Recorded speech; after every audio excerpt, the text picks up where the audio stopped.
Little Miss Recap contains adult language and is intended for entertainment purposes only.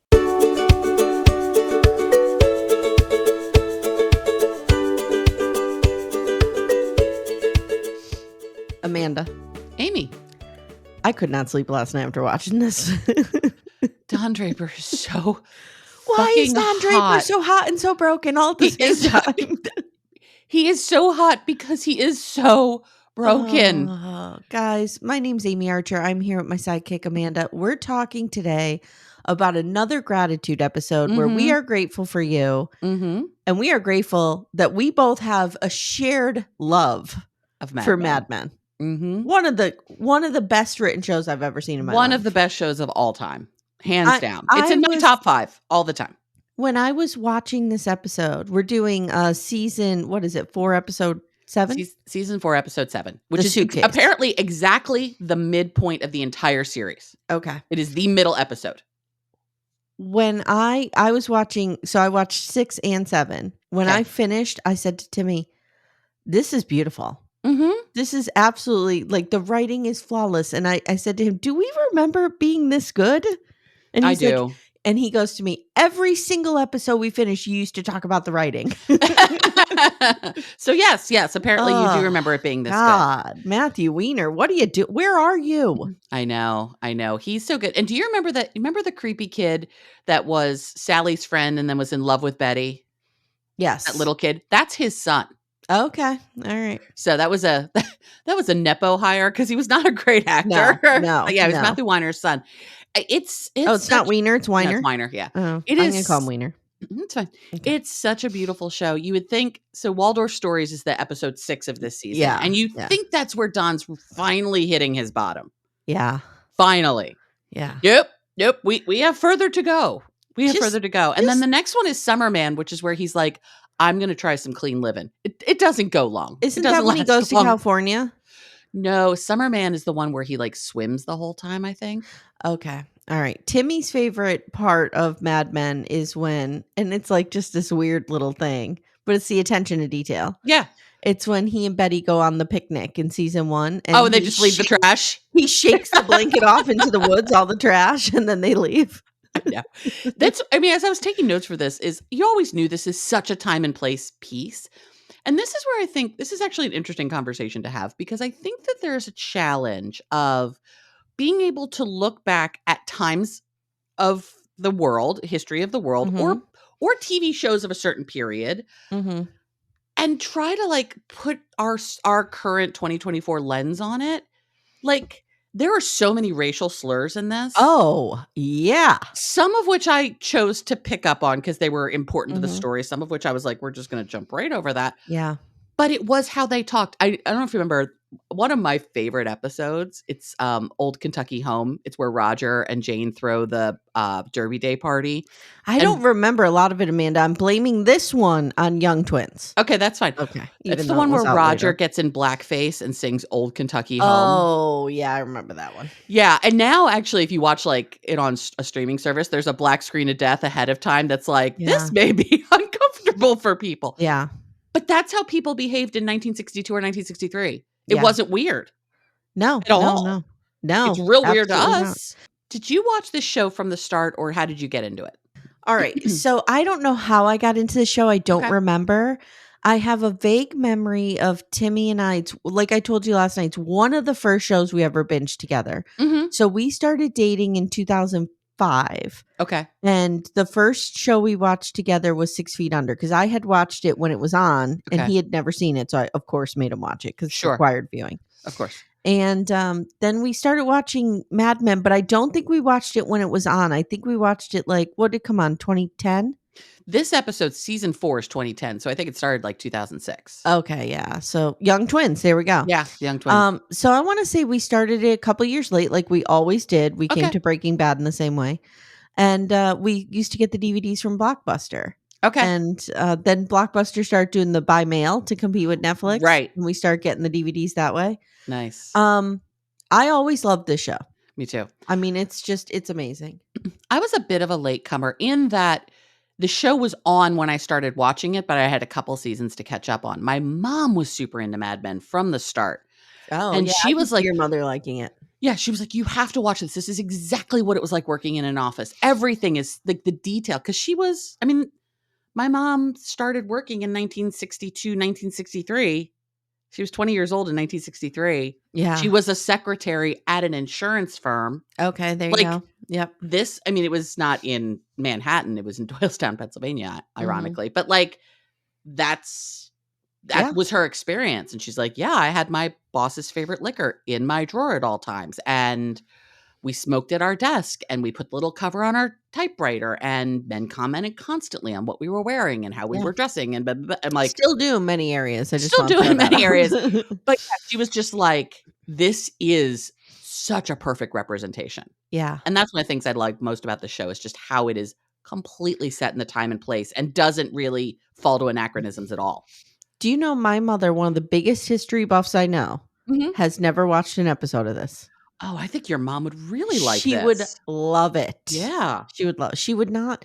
My mother does not have my garbage taste. She Mm. probably would not fall for Don Draper. Okay, well, I don't know. My mom doesn't have nearly the garbage taste that I do, and she's in love with Don Draper. No, my mother would call me very similarly to how she said, "Why don't food addicts just get addicted to salad?" Oh, yes. She would call me and say, "I don't understand why women like a man who has so many problems." That's what she would say to me. Oh, okay. Yes. Okay. Because we can fix them. That's why. I'm like, "Oh, Women need Mom. a project. We can fix them. Which is some good love. Welcome to my brain. Which is some good love. I lucked out with Timmy. Let's put it that way. He needs some fixing, but minimal fixing. Minimal. Yep. Minimal. All right. Let's just get into it. This is so long. And I would like to say too, like, this is one of the top rated episodes this is like the seminal episode of Mad Men. Everybody talks about this one. Yeah. So I did a bit of like Googling of like top episodes of Mad Men. What do people say?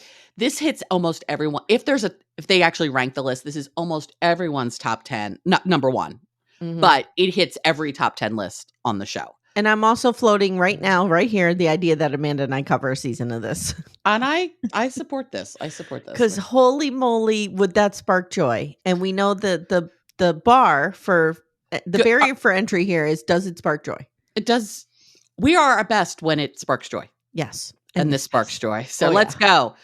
So we are, as I said, The Suitcase, season 4, episode 7, original air date September 5th, 2010. Coming up on my birthday. Coming up on your birthday. It was a gift for you for your birthday. Directed by Jennifer Getzinger, written by Matthew Weiner. Matthew Weiner wrote most of Mad Men, but not all. There's a lot of episodes that are written by other people, but Matthew Weiner writes the best ones. That Matthew Wiener, he is fucking talented. He knows a story. He can weave a narrative. Need braided. Jesus. He does not need braid. He does not need braid in the storyboard editor over at Sister Wives. No, he does not. He's got it down. Matthew Weiner to go over to Puddle Monkey and help them out. I mean, they've got a toxic man. We can do something with this. So if you've all never watched Mad Men, a lot of Mad Men just kind of drops right in. Like, you don't quite know what's going on. It just drops right into the beginning of the story. And this is what it does as well. So we have Harry Crane, and he's giving away tickets for tonight's fight, which is Cassius Clay versus Sonny Liston. For those of you playing at home who are unfamiliar, Cassius Clay is someone you probably know a little bit better as Muhammad Ali. That was his original name. So, and this was a historic fight because in the first one, Liston beat Ali. Yes. And this one, Ali wins, a knockout. Very quickly. So they're free tickets, and Harry is giving some of them away and then charging other people for them, which is a very Harry Crane move. Because Harry Crane is like in with the television networks. Like, that's his position at the ad agency. Correct. So he gets all these freebies from the television execs. And he lords them over everybody at any time. Yes. Harry is a supreme nerd, incredibly insecure, which is why he puts on this huge air all the time. And he's just shitty. I always really liked Harry. I like him too. But the thing is, he's toxic, but he's not hot toxic like Don. No. He's just toxic. Roger is my second favorite behind Don. There's a lack of Roger in this episode, which is probably the only problem with this episode. A lot of Roger in the Waldorf beforehand. Yes. And one of my favorite lines is he's drinking a bunch of martinis and Don goes, "Can I buy you lunch?" And Roger goes, "I just had a jar of olives." Like, I don't need food. I just ate all the olives. These two are such drunks. It's bad. But it's bad. So Danny Siegel, who is the nephew, so I'll give a little bit of who these people are so to Mhm. understand. Danny Siegel is the nephew of the firm's founder's wife, Jane Sterling. So the firm was originally Sterling Cooper, which was Roger Sterling, actually Roger's father, and Bert Cooper. Then we wound up getting Draper in it and Lane Price. That's a whole thing. But Danny is a little shit who doesn't really belong here, but he's here because he's Jane's cousin. Mm-hmm. And he's here because Don drunkenly stole an idea from him in the previous episode, so they had to hire him. Yep. So Don makes a lot of mistakes when drunk. That's And just Don is kind of what drunk he a does. lot. He's drunk a lot. In the middle of the workday. He's drunk a lot. And you know what's interesting is John Hamm is sober. Oh, I didn't know that. Uh-huh. That's hot. John Hamm is sober. John Hamm is also a recovering smoker. So they had fake cigarettes all the time for him. Oh, good. Which, okay. But still, the amount he had to pretend to smoke Jesus. and being a former smoker is impressive. He didn't fall right back into it. Yeah. So Harry then makes a racial slur about Danny being Jewish, which is lovely. Mm-hmm. Danny pipes back, do your friends in Hollywood know you talk like that? Right. No, they don't. Nope. Now we're betting. They all say Liston is favored, and Clay had an elevated heart rate before the last fight. So clearly he's going to lose because he's scared.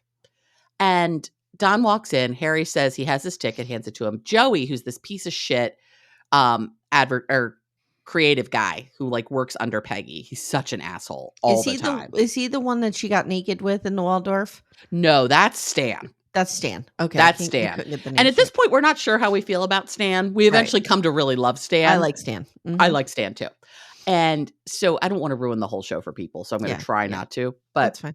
So Don puts down $100 unlisted, which I looked up is about $1,000 today, which he just pulls right out of his wallet. Don has a lot of fucking money. Don has a lot of fucking money and has no problem spending it. Mm-hmm. So they also asked Don if he'll join them for the fight for stakes at the Palm. And he's like, yes. So then he goes, Samsonite team in my office. So now we know we're working on this pitch. And that's a lot of what the show does is there'll be a pitch that they're all trying to figure out as they're going through. People jump up following. Harry says, if it comes up with his wife, Jennifer, tell her I paid for the tickets. So Harry has cheated on Jennifer left, right, and center throughout their marriage. And he's trying to get away with something. You don't really know what he's trying to get away with here, but it's always don't tell Jennifer what's actually going on here. Right. Everything. Never tell Jennifer. So Don goes in the office, says to his very old secretary, Mrs. Blankenship, to make him a dinner reservation anywhere but the Palm. Because he's not going with them. No. Mrs. Blankenship is his secretary because his last secretary, Allison, wound up banging Don after a Christmas party and it got real messy. And Joan knew that he could not. He could not have a hot secretary again. He does wind up having a hot secretary again because Mrs. Blankenship meets an untimely end at her own desk. But Joan, and we don't have enough Joan in this episode either because she's one of my favorites too. I know. So I'm just like, God, the racism in this is so bad. Mm-hmm. Mrs. Blankenship says that she has no interest in the fight with another racial slur. I'm like, Jesus Christ, we're just saying this. It's real bad. It's real bad. So Peggy comes in and says, I thought we were doing this at 9, but it's 11:15. So Don is habitually late because he's hungover or he's still drunk somewhere. Don is he's going through it. Don is on the downward slide, about to hit bottom. And he says he's late, but you aren't, and has them walk him through the commercial that they've written for Samsonite. He sits behind his desk and, has a little roll and takes a drink out of a glass and makes a face. So what that says to me is that there was booze left over in there that he was hiding because it wasn't in one of his booze glasses. And he was like, ugh. And so things to know about Don Draper at this point. He's dating a psychologist named Dr. Faye because they reference her in a moment. Dr. Faye is a hired person at the firm to do research for them. He has 3 kids from his first marriage with Betty Draper, who is, again, one of my favorite characters of all time, and she's terrible. What's her name? January Jones? January Jones. Yeah, she's fantastic. She's fantastic, and her clothes are just so beautiful all the time. She's beautiful all the time. Yeah. So he's got 3 kids from his first marriage. He's divorced, and he has with whom he has a questionable relationship with each of his kids. Oh, yeah. His youngest was born after they had kind of split up, so he wasn't really ever in his youngest life. And he's a raging alcoholic, and things aren't going well for him. So we've got Stan, Danny, Joey, and Peggy. Peggy's the one we really care about here. They walk through the commercial, which will include Joe Namath and 2 different suitcases fighting each other. Joe Namath. A new up-and-comer Joe Namath. I love when they have those Easter eggs in there of like this. Don immediately is like, endorsements are lazy, and no one knows who Joe Namath is, and he hasn't even played a professional game yet. And Peggy's like, but he's handsome. And Yeah. he was. And Don counters that women don't buy suitcases. And Peggy says, well, Dr. Faye says they do. Peggy uses a lot of Dr. Faye's ammunition against Don because she doesn't feel she can stand up to him. Mm-hmm. And Don asks everyone to leave but Peggy. And so we're like, oh, fuck. Once we get through like what happened, I think you and I need to have a long conversation about Don and Peggy. Okay. I have a lot of thoughts on this. Yeah. So I have watched this series start to finish multiple times. And I only did it once. The last time I watched it specifically with the idea that this isn't Don's story, this is Peggy's story. Mm-hmm. And when you watch it through that lens, it's very interesting. And it can be argued, I think it's either of their stories. Okay. So Don says he's glad that this is an environment where she feels free to fail. Yeah, he reads her for filth. And as a creative person, this would be real hard. This would be devastating. Yeah. Constantly hearing this from him. Did you ever work for a boss like this, though? I did. Mm-hmm. Yeah. I worked for a boss who was real fucking tough on me for like no reason. Yeah. Yeah. Who's real much an asshole. And it's like, why? I feel like you're an asshole just to be an asshole. Yes. And she says that it was his idea. He says, yeah, the link between Samsonite being strong is good. The execution's terrible. And she's like, should it be funny? He's like, actually funny? Maybe. Funny like what I just saw? No. So she stares and walks out, goes out of his office. And she goes into her own office where there's carnations and a box with a bow on it. So we realize it's her birthday.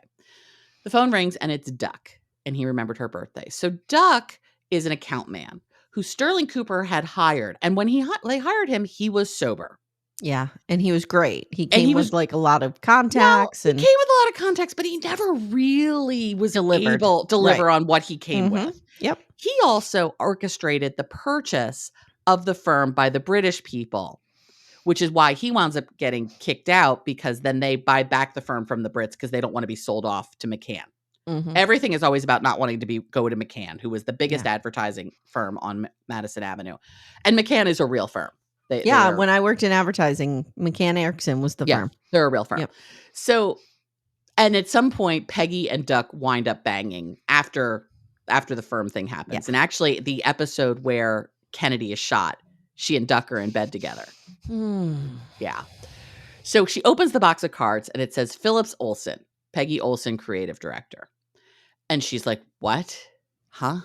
And Duck says he's finally doing what he should all these years. He wants to form an agency focused on women's products. And which isn't a bad idea. It is not a bad idea, particularly then, because a lot of firms were afraid to even touch women's products, period. Yeah, like if he had done this, he probably would have been very successful. Right, except he just couldn't keep his shit together for 24 hours. Nope. No. And so he wants women's products, her as the creative director, and probably somebody else too. Because I think he realizes he's enough of a fuck up, he can't do this on his own.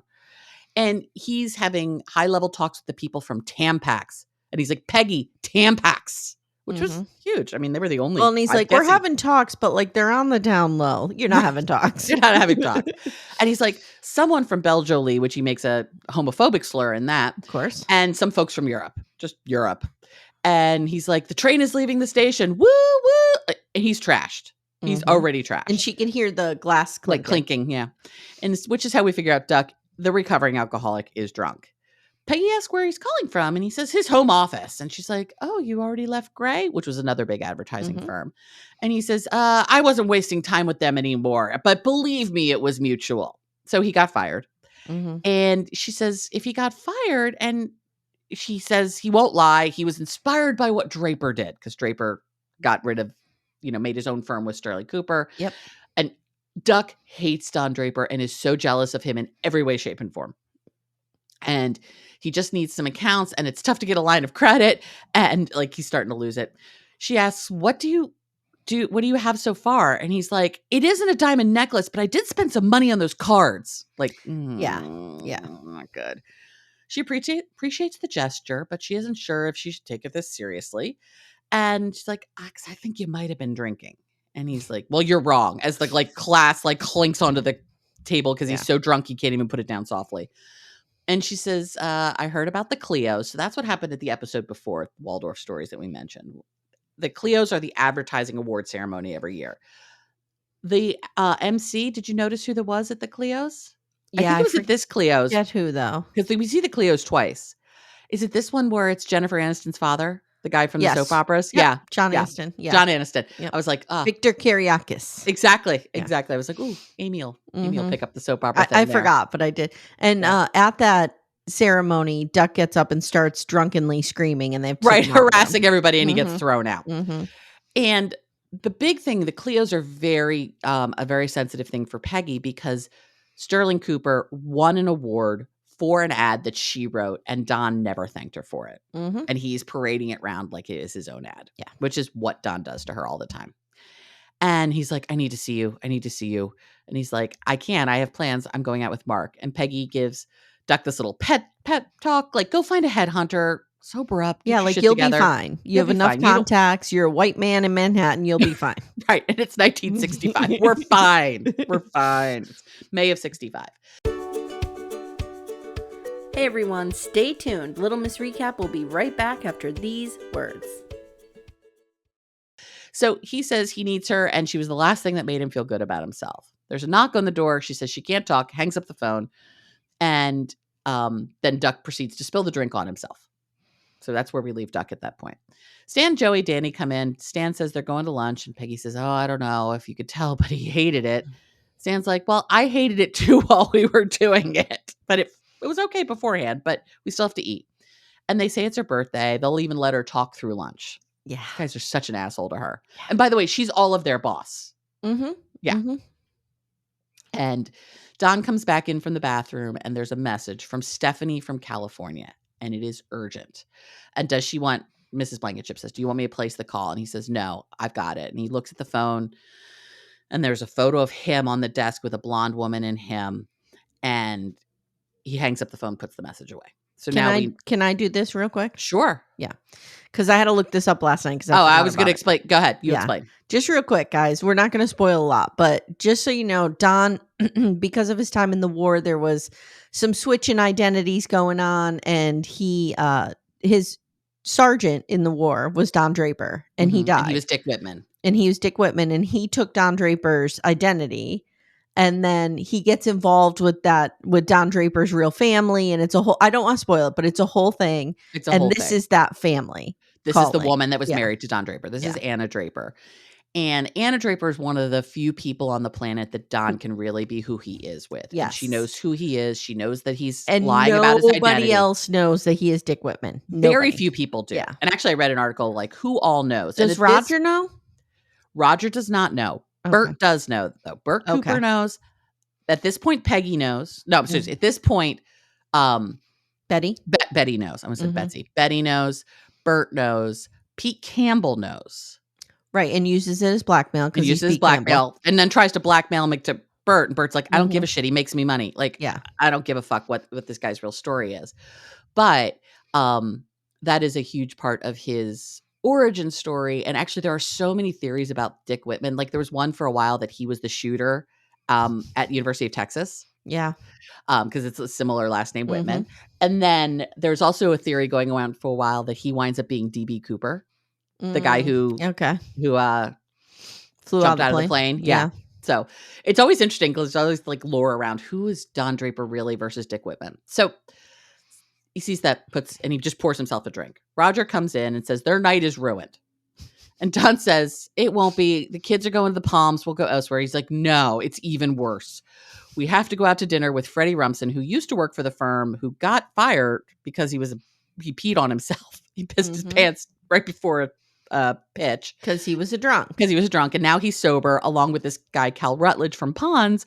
And they're joining them for dinner. And Roger's like, fuck, now we can't drink. Roger's just as much of a drunk as Don is. If not worse. In a lot of ways. And he's like, if we're going to have a chance, we're going to have to pregame. We're going to have to jump out. It's going to be terrible. And they tell the funny stories about their drinking days. Then everyone winds up crying and it's terrible. And I don't want to do this. So Roger downs his drink, asks Don for another. Don tells Roger, just get rid of them. Don says he needs to work on Samsonite anyway. So he's not going and just hands off his ticket. And Roger goes, hey, this is nothing we can't solve without a flask. Nothing we can't solve with the flask. Exactly. But it's not, Don's not going because of dinner with Freddie. He realizes that what this phone call from Stephanie is, and we'll talk about it in a second. Yeah. And he just can't handle it. So gives Roger his ticket, says he won't be good company anyway. So Don sits, pulls out his cigarettes, looks at the message again from Stephanie. So we come back from commercial. Joey, Danny, Peggy are in the lounge because they have this creative lounge. And Joey says he wishes he could stab Danny in the neck with a pen like James Bond. Mm-hmm. And then they start talking about James Bond. And I'm like, okay, now maybe you're onto something with the suitcase. Mm-hmm. Yes, Yeah. because Peggy's like, James Bond likes to travel. Like, Peggy is constantly working. Let me tell you something. This is As a an creative environment I person. would thrive in. Yeah. Yes. She is just constantly thinking about work. Even when she's not at work, I could she is thinking about work. 100% be in this environment. Yeah, it's very interesting. Mm-hmm. And so they talk about James Bond. Peggy says, I have to go. And as she walks out, Joan walks in, and because her window is right between the creative lounge, and yells at them. Joan is always yelling at everybody because Joan has no time for this foolishness. Joan has a lot of power now since the rebuying of the firm, but they still treat her like a woman, first of all. Yep. And second of all, she's kind of become like the office manager / mom. And she just walks around keeping everybody in line. Right. Yeah. Right. And Christina Hendricks is one of the most beautiful women on the planet. Yep. And Joan says she doesn't like looking at a garbage dump from her office. And Joey is just like, well, then you can fucking clean it up. Like, fuck you. And he walks out. Joey always sucked. Peggy goes to the bathroom and Megan comes in. Megan at this point is just the receptionist for the firm. She winds up being Don Draper's secretary at some point. And she asks what she's doing for her birthday. And she says she's going to dinner with Mark at Forum of the 12 Caesars. So I remember when this came, I'm like, what the fuck is Forum of the 12 Caesars? Mm-hmm. So I actually looked it up. And the forum is named after the 12 Caesars, a set of 12 biographies of Julius Caesar and the first 11 emperors of the Roman Empire that remains primary source for Roman history. Where is the part that I wanted to say? So it was opened by this guy, Baum, and Baum and Brody were inspired by Rome, etc. There was the Golden Age. Wait, where is it? Because they had other stores that they opened up. Okay, so spawned with it. Opulent and epic, the restaurant was also sported enormous menus with wax seals, silver wine bottle buckets in the shape of centurion helmets. Oh my God. It sounded really, really nuts. This guy who opened this also was responsible for the Hawaiian Room, the Rainbow Room, La Fonda del Sol, which I've never heard of, the Four Seasons, and Tavern on the Green. Oh, wow. So this guy was a big New Tavern York on the Green, let us not forget, where John Lennon had his 40th birthday. Sean had his 5th birthday right before he died. Oh, okay. Mm-hmm. There you go. Thank you for that. So Peggy asks how old... I just have a weird amount of knowledge of John Lennon in my brain. I like it when you bring it out. Okay. So Megan asks how old Peggy is, and she says she's 26. And Megan says, well, you're doing all right for yourself, aren't you? She's doing very well in her career. Yeah. Also, things to know about Peggy. She never went to college. She went to secretarial school. She just happened to have sort of a good idea about a campaign. So Don winds up hiring her as a creative person. And just as Megan walks out, Trudy Campbell walks in. Oh, now, Trudy Campbell. I'm going to have to spoil something here because this is too big not to. A little bit. A little bit. Just do it a little bit. Peggy has a brief dalliance with Trudy's husband, Pete Campbell. Trudy never finds out. Trudy and Pete struggled with infertility for a long time. So the fact that Trudy is very pregnant is a big deal. And also just saying Trudy makes me think of Truly and Cody not knowing Truly's name. And it's hard to say. Peggy also had some pregnancy history in her past. We'll just leave it there. Yeah. So Trudy's super pregnant. And Peggy asks how she's feeling. She says she's sleeping and visiting the ladies' room. But it's an incredible feeling having this baby kick inside of her. And Peggy's like, well, is that any different than living with Pete? And Trudy goes, you're witty. I always assume so, but it turns out to be kind of true. Peggy is sure at all times Trudy is looking down on her. By the way, at all times Trudy is looking down on Peggy. Trudy's one of those characters, she's awful, but we love her anyway. I love Trudy. Yes. She is so funny. She was just kind of raised awful. Yeah, but it's okay. She's a debutante. She comes from money. Yep. And she's married to this simp of a man, Pete Campbell, who sometimes is great and sometimes is a hot mess and agree. More a hot mess than not. So Megan comes in and says, Mr. Draper's looking for you. And she and Trudy walk out. Trudy wishes her happy birthday and makes a point of saying 26 is still very young. Subtext, you're not married yet and don't have a baby, but there's still time for you, you old hag. The men are at the elevator. Peggy smiles, walks by. She and Pete give each other a look and it's uncomfortable. Trudy says, I want a rare steak and I want to watch two men pound each other. Okay. Okay. Also in the bathroom, Trudy said, yes, she's very excited about the fight that night because as a little girl, she watched a lot of boxing because my father loves blood sport. Yeah, she said, I was raised on boxing, and she's putting on her white gloves. Yeah. So perfect. I know. So Danny, Joey, Stan watch Peggy go into Don's office. They're like, don't do it. Don't do it. Because they know once she's in there, she's in his web and she's never leaving. Peggy tells Don that she's just on her way out. She's got her little hat on, her cute little coat. Mrs. Blankenship asks Don if he wants her to place the call and goes on about the time difference. And Don's like, it's the other way. Like, Mrs. Blankenship has no idea what's going on in any given moment. Yeah. Peggy's like, why don't you get Joan to get rid of her? And he says the line, Joan knows exactly what I need. Leaves it at that. So he asks about Samsonite and she says, they'll have something in the morning. He's like, the suspense is killing me. Show me now. She's like, I'm on our way out. He basically demands she stay with him and tell him. So, and this is the push and pull between them. Like Don wants her to stay, but he doesn't want to ask her to stay. Right. Because he doesn't want to be alone. Right. So he's going to try to force her to stay. And he's going to tug at her like duty, her sense of duty and her sense of work. And she's going to give in. This is the push and pull. This is the push and pull of the two of them. I will argue that Don and Peggy, and we'll talk about the relationship at the end, Don and Peggy are the true love affair of this show. I would agree with that. But it's a platonic love affair. And so she goes to her office, gets the illustrations, and she says, I can give you a minute, but, I have to go. So she starts showing them, and one's about a rare element. One's about dropping the suitcase off the Eiffel Tower. And then there's a thing with Samson because he's strong and he has hair. And Don says, I gave you more responsibility and you didn't bring me anything. Yeah, he's basically like, this is all shit. This is shit. Because it is all shit. Yeah. It's garbage. And he says, we're going to do this right now. And he kind of mocks her. Well, I know you have plans, but you're going to stay. And he goes, are you going to call me from the bar with a better idea? You're staying. We're doing this. Peggy does not tell him it's her birthday and that she has dinner plans. No. She could tell him. But she doesn't tell him. And just as she walks out to put her coat away, she goes, you're just going to change it anyway. And he's like, what? He yells, excuse me, as she walks out. Peggy grabs the phone book. She's calling now her boyfriend, Mark, at the restaurant. She apologizes, saying it'll just be a little while. And he asks how long. She's like, 15 minutes. And you and I are like, this is not going to take 15 minutes. No. And so he's like, it's going to be 15 minutes. And he's going to the match. So he's not even going to keep me here because she doesn't know he gave away his ticket already. And she clarifies, and Mark says, why didn't they go to the fight? And she says, because we're having a romantic dinner for my birthday. And she's like, the only one who can help Don. Let me just do this. The sooner I hang up, the sooner I can be done, the sooner I'll be at dinner. So this is where we learn that her whole family is there. Her mother, she has a very bad relationship. She has a very complicated relationship with her entire family. Her sister's ne'er-do-well husband, Jerry, who's just always has back problems and is lying on a couch doing nothing. And her roommate, who Peggy doesn't even like. Yeah. So now all these people and Mark are gathered. And Peggy's mom is like, this restaurant's too expensive for Mark. She's just cutting Mark down as he's sitting right there next to her. Back with Peggy and Don. She's throwing ideas at him. He hates all of them. Don asks Peggy what she thinks of Cassius Clay. And she says, he's handsome. And Don says he doesn't agree. And she says, you aren't supposed to think so. And she says, I remember my mom talking about Nat King Cole in a way that made my father throw out all of her records. Nat King Cole was hot. Yeah. Oh, yeah. He was real hot. Don says Clay has a big mouth.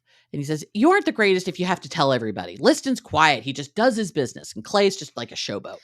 Well, Amanda, you are underplaying this. Okay. Don goes, Liston is methodical, and he starts like jabbing a little bit. Yeah. It was hot. Oh, yeah. Oh, yeah. I was like, leaning in. Everything about him is hot. So Don says, he starts like monkeying on this whole idea of the fight. There are three classes of suitcase: featherweight, middleweight, and heavyweight for whatever class you're in. So she can't figure out how to do it on TV. And he asks if she doesn't like it. And she says, it's great. She's just like, I just want to get the fuck out of this room. So I will say yes to anything you throw at me. I just want to go to my dinner. And the phone rings. Peggy gets up to answer. And Don tells her, don't do it. She's like, I'll just say you're not here. thing to remember, Peggy was Don's secretary. So she's very used to answering the phone for him. Mm-hmm. It's Roger. He tells her to put Don on the phone or he'll start saying a bunch of words she doesn't like. God, I love this guy. Roger is fucking hammered in a phone booth at the bar next door because Freddie and Cal are making him be sober over there. Yeah. So he has to keep dipping into this bar to Exactly. to maintain, essentially. Roger's like, get down here. Don asks if he thinks he'd rather be working. And Roger's like, yeah, I think you probably would rather be working, which is true. Don asks where he is. He tells Roger to tell them he's sick. And he's like, well, I kind of am because I'm real fucking drunk. And complains about his date with the sober folks. And Don hangs up and he says, good night, sweetheart. Click. Don and Roger have a very complicated relationship. They have a very love-hate relationship with each other. Mostly the love happens when Roger needs something from Don. Yeah. Yeah. And so her phone is ringing. She says, he's like, go get it. It's Mark. It hasn't been 15 minutes. It's been an hour. And she says she's almost finished. He tells her to get down there right away. And she's like, you know what? Just go to my apartment. I'll meet you there. I can't play with this anymore. And he's like, and she goes, go to my apartment. I'll make it worth your while. And so a big thing is that Peggy has having sex before marriage, which enrages her mother. Mm-hmm. She eventually winds up living with a guy, which really sends her mother over the edge. Yeah. And the guy's a Jew, which Peggy is very Catholic. Yeah. There's a great episode early on where there's a new priest in their parish, and it's Colin Hanks, played by Colin Hanks. This. Yeah, it's really great. Amanda, there's a lot of great guest stars in this. Yes. Let me ask you a question. Yeah. We saw Mark. We had eyes on Mark. Yeah. Would you go to that dinner or would you stay with Don Draper getting done? I'd 100% stay with Don Draper. I wouldn't. This is not even. No, I wouldn't even be dating Mark if I had the ability to just look at Don Draper on a regular basis. I would be so obnoxious the way I would be orbiting around him, trying to get him to notice me, and he never would. I would be obnoxious. I would need someone to put me down. Yeah, it would be really bad. Be really bad. So he's fighting. He's like, you have to come. The only way you could make this night worse is if you don't come, your whole family's here. Yeah, she says she's sorry. I'm coming now. And back at dinner, so much for the surprise. Peggy goes back into Don's office. She has her coat and her hat. She says she's leaving if that's okay with him. And now he's back on a different pitch. He's got something else going. And he gets up to pour a drink and asks Peggy if she wants one. And he says, do you have somewhere to be? Is there anything in the world that's more important than being in this room with me? Basically? No, nothing so. Nothing else is important. She's like, yeah, an hour ago, it's my birthday, and I'm sure I've ruined everything. And he asks why she didn't tell him. And he says, because I thought this would be quick and I could just leave.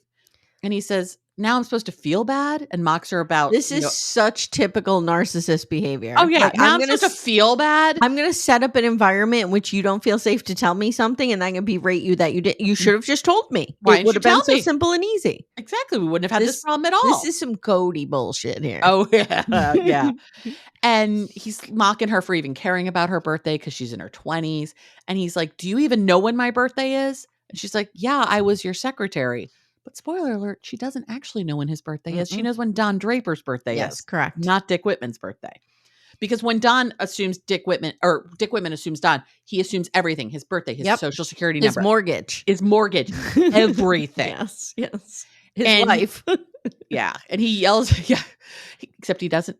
He doesn't with Anna. He never. No, he doesn't. But they have to get legally divorced for him to marry Betty. Marry Betty. Yeah. Yeah. Yep. So he sarcastically yells at her to enjoy her evening and makes fun of her. And he says, it's time to get over it. Just go. I'll do this all myself. Whatever. Oh. So she goes to the elevator, sees the lights turn off in the lobby, and just kind of sits there for a second, goes to the payphone, calls Mark, says she's not coming. It's not happening. Peggy says no one told him to do this. And he says he never has. He said, you said you never had a birthday surprise. I want to give you a birthday surprise. Her mom grabs the phone and says, we're all waiting. Mark's like, it's fine. It's fine. And she says, I don't know how many more nice boys are going to be lining up for you. And she says she's sorry she ruined it and that he had to spend the night with her mother. He asked her how she's mad at him. And she says, because you used my birthday as a way to get in good with people who drive me crazy. Like, I don't like these people. Mark says, I should have just invited Don. You never stand him up. Yeah. And he says he's already into this place for $40. So he's going to hang up and enjoy his meal. She's annoyed. And basically they break up. Yeah. In the middle of this. Mm-hmm. And Peggy's which sister, good riddance, Mark. Yeah, bye, Mark. Mark was always a dork. Peggy's roommate tries to like comfort him, and it's bad. And he's like, couples fight. She said, ask Jerry. Oh, so is their sister. Ask Jerry, who's her husband, who's just always sitting there like, lump on a log. He's totally a lump on a log. A David Woolley on a log. Pretty much. Todd and I had a great conversation last night about David Woolley and why we think he's a perfect match for Christine, even though he's just a lump of clay. Yeah, it's perfect for her. It's perfect. So Peggy comes marching back into Don's office, says she thinks she just broke up with Mark, pours herself a drink, and says, let's get to work. I'm here. Like, you won.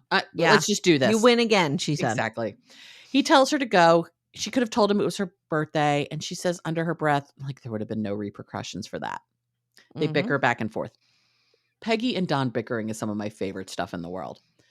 And he's like, no, go run to Mark, like in the movies. So he's trying to play like this jilted lover. Yeah. Go with your boyfriend. Just abandon me here. And she's like, I don't have to be here.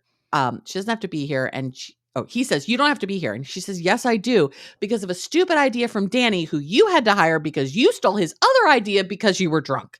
And Danny doesn't have a good idea. She's just pissed. So now he's pissed and tells her not to get personal because she didn't do her work. And he knows it kills her, but there is no Danny's idea. The ideas belong to the agency. And she says, you mean you. He is right, though. He is right. He says, as long as you work here, yeah. And she says, is that a threat? Now she's getting lippy. Becky very rarely truly she stands up to him pretty hard in this episode. And she's already taken someone up on a threat tonight. Like, don't threaten me with a good time. I will fucking walk out of here. I don't care about you anymore. And so now they fight about the Glow Code ad. And that was the ad that Peggy came up with that won the Clio. And he says, it was a kernel that became a commercial. And she said, the whole ad was my idea. And he says, you gave me a kernel that I turned into a commercial. And she says, he remembers. And she's surprised that he even remembers that she came up with it. And he says, it was a kernel. And she yells that you changed just enough so that it was yours. And he says, there are no credits on commercials. And she starts to cry, which she rarely does in front I of know. She and I think he's disappointed in her. I think he is too. And he's like, oh, come on. Don't be a sissy. Yep. Basically. Yep. And she goes, but you got the Clio. And he yells, it's your job. I give you money. You give me ideas. This is one of the most iconic lines in all of Mad Men. And Peggy says, she's really starting to lose. And she says, but you never say thank you. And he goes, that's what the money is for. Which is, I use that all the time. Because I think on some part, he doesn't understand why she's upset. No. This is a factory. You're dealing with you give me a widget. You are dealing with the raging narcissist here. And he just doesn't understand. And he says, you're young. It is ridiculous to be 2 years into your career and counting your ideas. Everything should be an opportunity for you. And you should thank me every morning for giving you another day. What did that sound like, Amanda? What did that have a ring of, blame yourself if I don't love you. Right. She starts to cry, runs out. And he yells at her sorry about your boyfriend. So I don't want to talk a ton about Peggy's backstory because I don't want to ruin everything, but she was his secretary. And we'll talk about why she feels very weird about her position in just a little bit once they go to the bar. But she just feels always lost and alone. Her family doesn't understand her. Don is really the only one who knows her whole story at this point, and she just doesn't know what to do. Well, she and Don are very similar. They're very similar. Like they're very driven. I don't know if you have this down, but at some point she says, I'm sure you do, but at some point she says, I know what I'm supposed to want. And I don't want it. I think she's struggling with this idea of, I don't want to get married and have children like every other 26-year-old woman. I want a career. I want this career. Yes. And I want to be very successful in this career. Yep. So back in Don's office, he begins dictating potential ideas for Samsonite. Tape runs out. He grabs another. He sees a mouse run around the office, puts the new tape in. This is so good. Peggy glorious. is in her office, and Don pounds on the wall. Peggy, get in here. And so he tells her he has to hear this, tells her to sit down. He presses play, and we hear Roger dictating his book, Sterling's Gold, which he does eventually publish. Yes, yes. It's so great. And he's talking about how Bert Cooper hates him or hated him, and it is more to do with his romantic prowess. Roger hints at the fact that he banged Mrs. Blankenship at some point, and it was really Roger's youth that he hated because he'd been struck down at the height of his sexual prime because of an unnecessary orchiectomy. Which is what? I don't know what that is. Removal of your testicles. Okay. All right. Which I remember at the time I looked up. Okay. I remember his testicles removed. Like I kind of got that context, but I was wanting to make sure it was right. Yeah, that's the removing your testicles. I'm guessing there might have been cancer or something, which is why maybe he had to do this. And jokes that, Bert had the doctor killed for doing this. And Peggy is just appalled. Don She's like, is laughing hysterical. He's ass off. And Peggy's just like, this feels like we're listening to somebody's diary. I'm mortified by this. And Peggy's like, why are you laughing? And he's like, Ida's a hellcat? Cooper lost his balls? Roger's writing a book? Like, what the fuck is happening here? Oh, by the way, Don is already trashed at this point. Yeah. And now Peggy's laughing too, because this is ridiculous. He grabs her a drink. Peggy says she should go. And he's like, just stay and visit a while. Because this is what he wanted the whole time. Mm-hmm. He just wanted her to stay. And she's like, I don't want to. It's personal. And he's like, we have personal conversations. She's like, no, we don't. And I think you like it that way. I definitely do. Mm-hmm. He says, suit yourself, he says. Peggy now talks about Mark inviting her mom and how if he invited her family, this means he doesn't even know her and it isn't even her fault. And now she's back to square one and single. Yeah. The big thing, she never really loved Mark. She loved what Mark could have been. Mm-hmm. But what she really is realizing is nobody knows her except Don. Except Don. And I would argue she can't love Mark because she loves Don. She loves Don, exactly. Mm-hmm. And Don says, as Danny would say, there's no crying over fish in the sea. Because Danny's a terrible ad guy who just steals people's lines all the time. And Peggy sees the mouse, jumps on a chair, and he's like, get the suitcase. We'll put the mouse in it, and then we'll throw it off the building. And she thinks it's a rat. And he's like, no, it's a mouse. I grew up on a farm. Which Peggy knows nothing about Don's childhood. Well, when he says, let's throw it off the building, she goes, I'm not doing that. He goes, why? All your ideas are pretty much this anyway. Right, exactly. And he says, there is a way out of this room. We just don't know about it yet. And the phone rings. He just stares at it. Peggy asks if he's okay. And then we realize that it's actually Peggy's phone. She thinks it's Mark and she isn't going to go answer it. Don says, it's still her birthday. I'll get you dinner. Let's get out of here. So they're over at this like shitty diner for dinner that's really brightly lit. There's a big like painting of the Acropolis. It's clearly meant to be a Greek diner. Big painting of the Acropolis on the table next to them. And over dinner, he asks, what's the most exciting thing about a suitcase? He's still working. Always working. Always. And she's like, it's about going somewhere. And Don's like, I want to go to Greece. I hear they left all the good cooks there. And Peggy says, I'd just like to go on a plane. And Don's like, you've never been on a plane? Like, Peggy grew up very poor, very lower working class in Brooklyn. She came from nothing. And Peggy, Don remembers going to Korea and they were on the plane over there and some kid was even more of a yokel than me. So he's hinting at a little bit of his origin story. Freaked out, screaming, the man wasn't meant to fly. Yeah. That's an Amy Archer move over there. I'd be on a plane screaming that. And Peggy is drunk, or Don is drunk, and Peggy goes, wait, Cooper has no testicles? Like, she's still stuck back on that. And he takes a drink, and it's like, I don't want water. And he tells the story of his uncle, who always had a packed suitcase and was always said, you have to be ready to go, which is just Don in a nutshell. He's always ready to bounce. Peggy says, she can't tell the difference anymore between a good idea and a bad one. Don says, the good ideas always win, and you just know it when you see it. Well, and before that, he says, because they're often the same thing, or they're so close. Or they're so close. Like yeah. And Peggy says she knows what she's supposed to want, but it doesn't feel right or as important as anything in the office. Yep. Peggy says she didn't know he was in Korea, and she asks if he shot anyone. And he says, no, but I saw people die, and that's memorable. He saw Don Draper die, so hence he became Don Draper.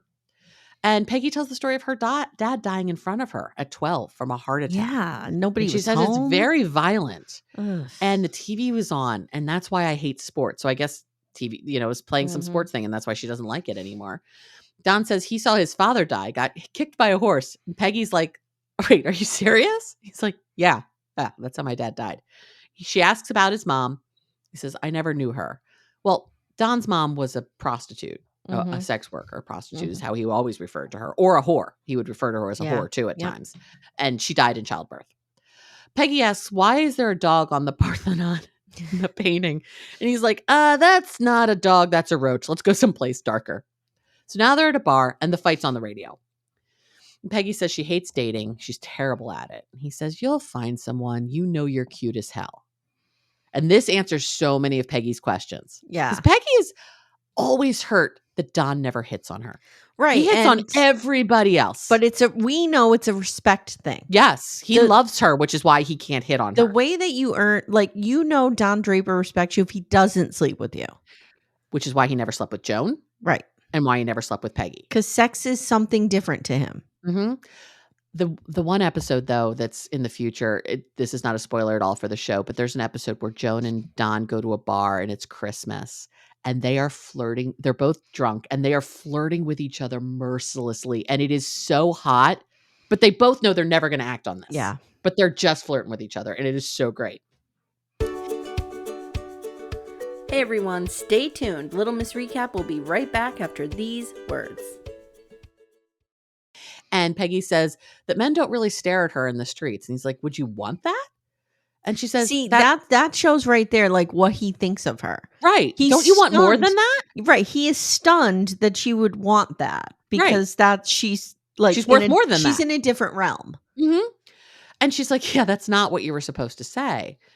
And he asks why she cares what he thinks. So now she goes on to say, people joke all the time that I slept with you to get this job.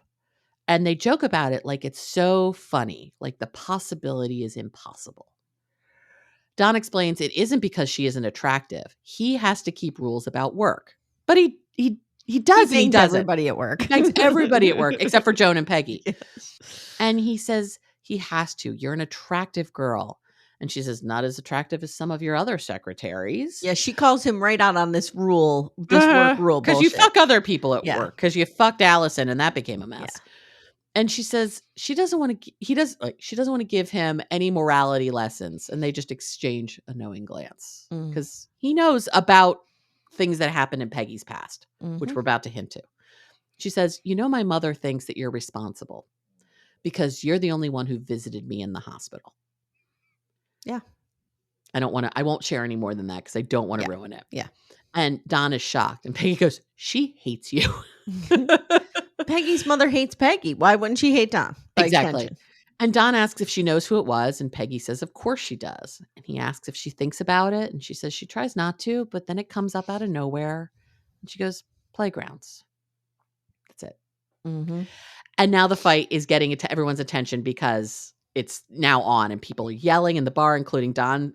Everyone in the bar thinks that a fix is in because immediately Muhammad Ali knocks Sonny Liston out.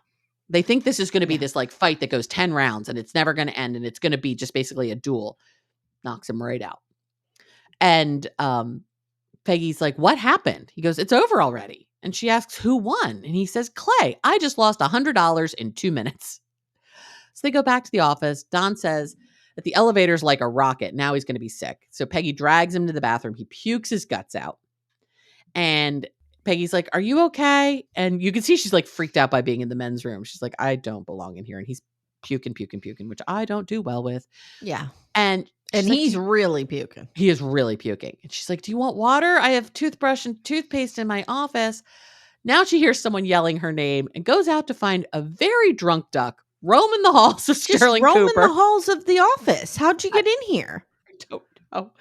And now he's in Roger's office, but he thinks it's Don's office. He's in Roger's office. He's pulled his pants down and he's about to shit in Roger's office. Yeah. But he thinks it's Don's office. Yeah. Peggy's like, you're disgusting. And he says, I'm not leaving without you. Baby, I need you so bad. Baby. Sound like anybody you know? Ryan. Baby. Mm-hmm. I watched episode 6 to I'm doing prepare it today. for our recording. Yeah.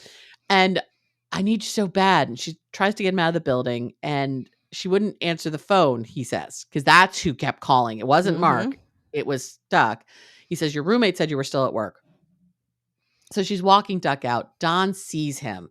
Peggy's like, go lie down. Peggy's like, I don't have time for both of you right now. I have to get both of you drunkards out of this place somehow. And so Duck's like, oh, so Peggy, I see you're not alone. So now Duck gets real mean. I guess when screwing me didn't get you anything, you had to go back to Draper. And Don's like, what? And Don has puke on his shirt at this point. Even puke on his shirt, he's still He's fucking in rough shape. He's in real rough shape. And Duck's like, that's right. We were in love. And it turns out she's just another whore. Now Don's pissed. I can talk shittily to and about Peggy. You cannot talk shittily to and about Peggy. Yes. I'm going to fix this. So Don takes a swing at Duck, and now they're fighting. And Peggy's like, would you two fucking stop Okay, and it? I was saying to Timmy, I'm like, Don Draper's going to lay this man out. But he's drunker. But he's so drunk. He can't. Yeah. He can't. Duck pins Don, and he says, I killed 17 men in Okinawa. And Don cries uncle. Duck gets up and says to Don, you still think you're better than me. He does, and he is. Peggy follows Duck, but looks to see Don walking into his office like, poor, pitiful Pearl. Yeah. This is a very poor, pitiful Pearl moment. He sits on the couch like the sad lump. Which is right in the strike zone for Amye Archer. Oh, yeah. And Peggy Olsen. You're at your lowest. I'm there. I'm there. I'm here to help. Peggy comes into his office without her coat and says she got rid of Duck and asks Don if he's okay. And he says yes. And she tries to explain why she was with Duck. And he tells her she doesn't have to explain. And he asks her to get another drink. And this is where this episode just all comes together so beautifully. Peggy says, how long are you going to go on like this? And Don says, I have to make a phone call and I know it's going to be bad. And she's like, oh, okay. Now she kind of understands why he has just gone off the rails tonight. Yeah. And why he didn't want her to leave. She puts it all together really quick. Asks if he wants to be alone. He's like, I just want a drink. So he kind of like half like lists on the couch because he can barely sit up at this point. She brings him the drink, but he doesn't even take it. He just kind of curls up in a ball with his head in her lap and passes out. And, he's like. And she's doing the, I'm not moving. I'm not moving. I'm not moving because the hottest man on the planet's head is in my lap. I'm not moving. That's not really what it was, but that's what it would have been for me. And as he's passing out, he says, I'm sorry if I embarrassed you. He's asleep. She has the drink. And she just winds up drinking it herself because she's like, now I'm trapped. I'm really trapped now because he's asleep on me. Fair bit later, Peggy's asleep. Don sort of wakes up a little bit. He sees the apparition of Anna Draper come in a yellow dress with her own suitcase. She smiles and walks out. He falls back to sleep. Now it's morning. We don't know how early in the morning is, but it's very early because Don's office is a quarter office. It's all windows. So this whole room is just lit up with light. And he wakes up, sees that the sun is up. Peggy is still asleep, like drooling on herself, basically. He gets up, gets the message from Stephanie, stares at the phone. The phone rings in a house. It's a woman in a robe. She answers it. And he says, it's me. And she says, she's gone. He says, I know. And she says, she wanted you to know. And he apologizes for not calling earlier. And he asks if she wanted to talk. And Stephanie says, no, she really wasn't there at the end. Don says he's coming out. He'll make the arrangements. Stephanie says, no need. She's donating her body. She wanted to go to UCLA Medical School tuition free. Anna is such a great character. I know. I love her. And Anna was in Big Love. She was one of those twins that was married to one of the real squirrely guys, one of the bad guys on the compound. Okay. So the same actress was in that as well. And he's like, I'll come out and take care of the house. Stephanie says, I'd like to stay a bit if that's okay from you. Take some time off from school. He's like, and she says, she's in a better place. He goes, that's what they say. And he's like, you can stay in the house as long as you need to. Don't worry about it. Nothing about Don's life is ever dictated by money because he doesn't need it. He doesn't actually care about money. Right. He only cares about what money can get him to do. Yes. He doesn't actually care that he has a lot of money.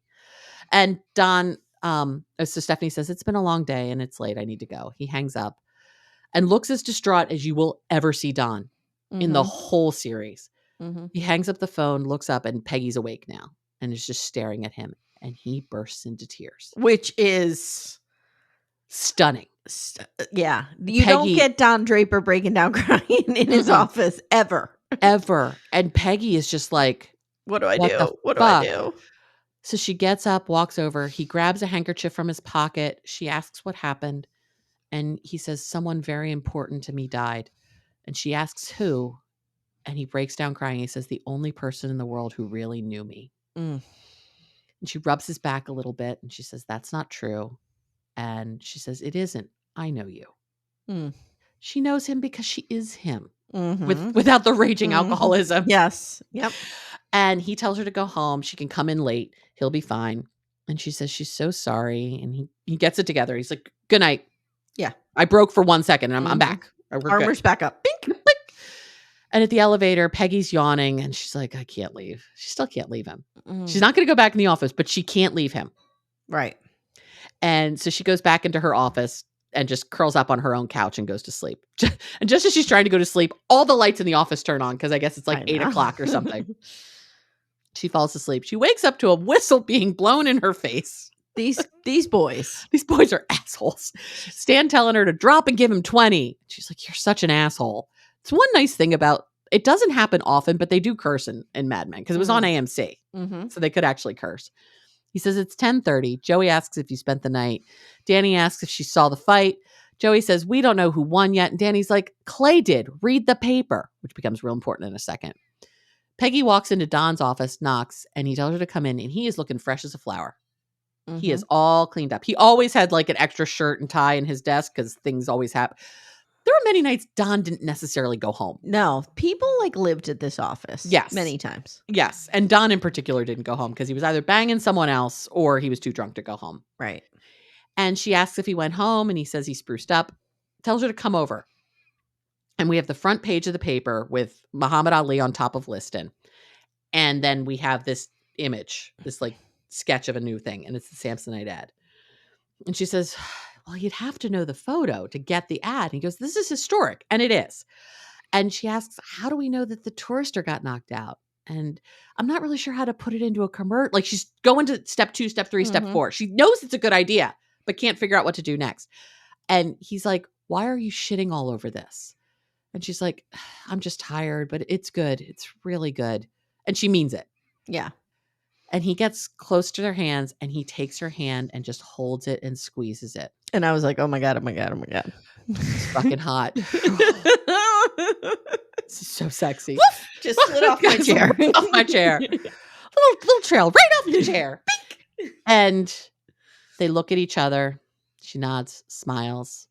And then he just taps her hand twice and stops holding it.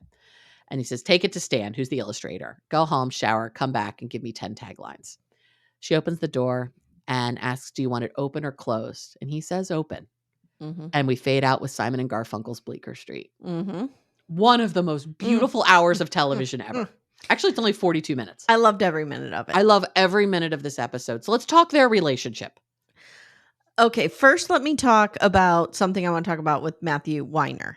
Okay, go ahead. This is what he does so beautifully. He did it in the Waldorf. He did it in this episode. Mm-hmm. He always has these parallel storylines going, but it's like a metaphor, so you don't really know what's happening. Yeah. So the whole thing with Muhammad Ali and Sonny Liston was the old guy, quote unquote.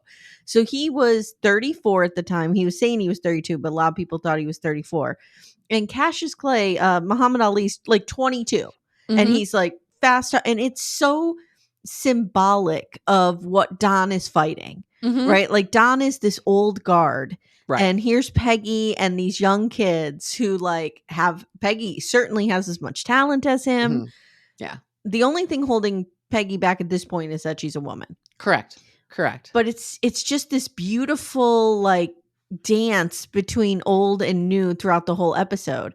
And in the Waldorf, he does it with, Roger's dictating his memoir and he remembers meeting Don. Right. And then Don is doing the same thing with his nephew or Jane's nephew.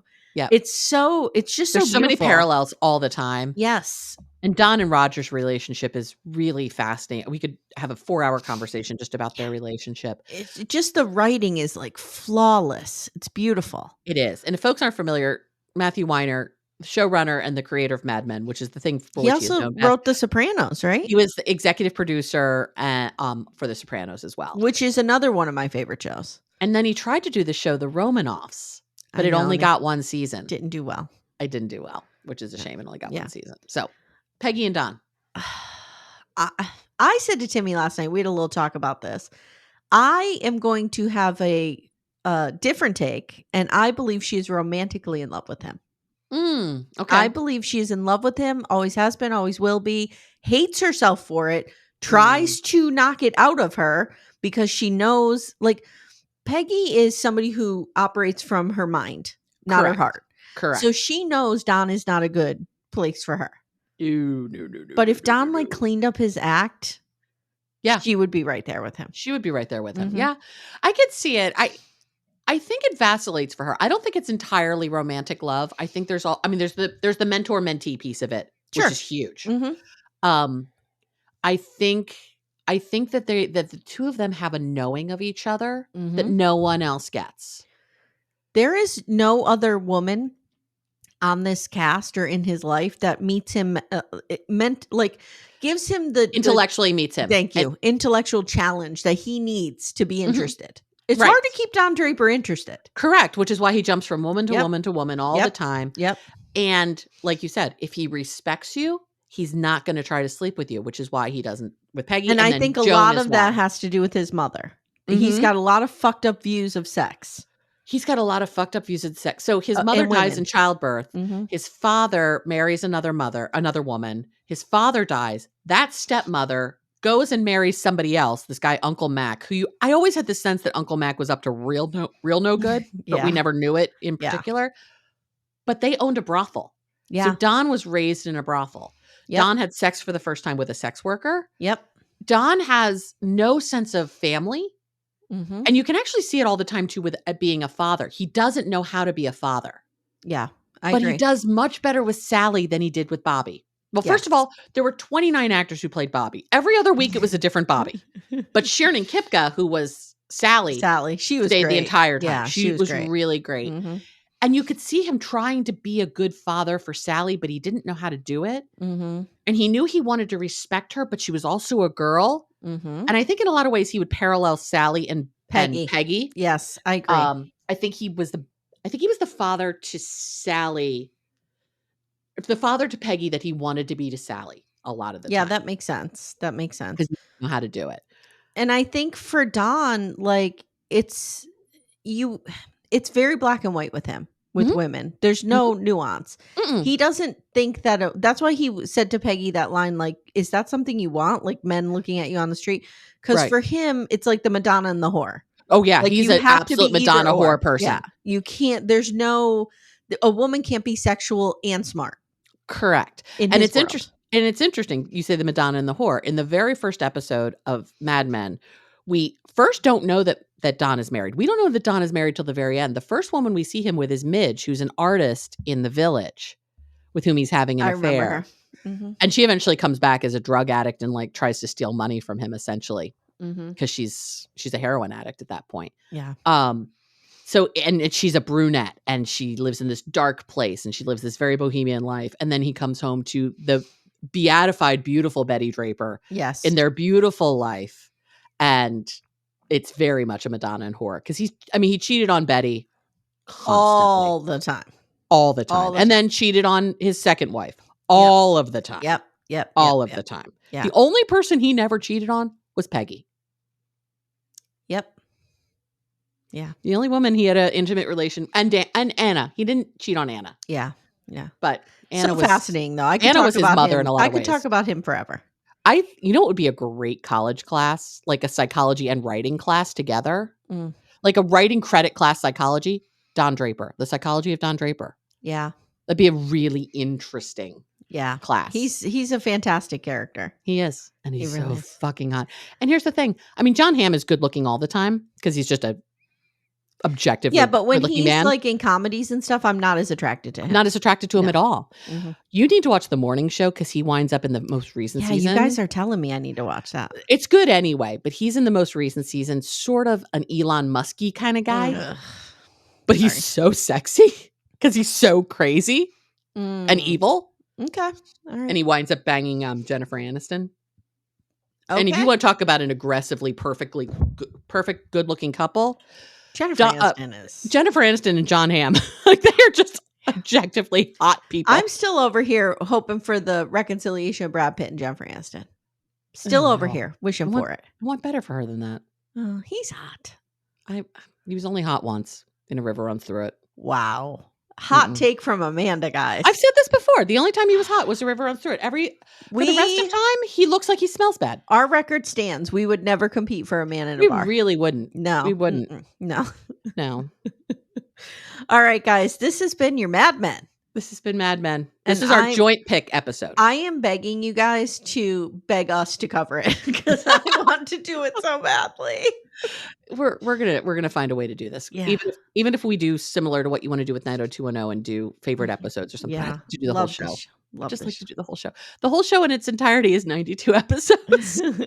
Yeah, I don't know if we could do that. Might take a couple years. Yeah, might take a few years. Yeah, that's okay. We got All time. right, guys. Again, this is part of Gratitude Week. Happy Thanksgiving. We are so grateful for you guys. And this is Wednesday. Tomorrow will be Thanksgiving if you're in America. And happy Thanksgiving. Happy Turkey Day. Happy Thanksgiving. We'll be talking family ties tomorrow. Yes, we will. Oh, my other love, Michael J. Fox. Family Ties season 4? Season 4, episode 1 and 2. Episode 1 and 2. The Real Thing, I think The Real it's called. Thing. Okay. All right, guys. Thank you so much. Amanda, thank you for taking the notes and leading the discussion. Thank you, Amy, for indulging this whole idea with me. I love it. I love it. All right, guys. Thank you so much, and we'll see you next time. Take care, everyone. Bye. Thank you so much for listening to Little Miss Recap. If you'd like to support the show, the best way you can do that is to join our Twin Flame universe, which is our Patreon, Supercast, and Apple subscription feeds. The links for those are in the show notes. You get ad-free episodes and a ton of bonus content. You can also subscribe to the feed so you don't miss an episode, share the show with a friend, and leave a 5-star review. To contact the show, please email me directly at amy@littlemissrecap.com or join our Facebook group Backdoor Friends. Thank you so much for listening, and we'll see you next time.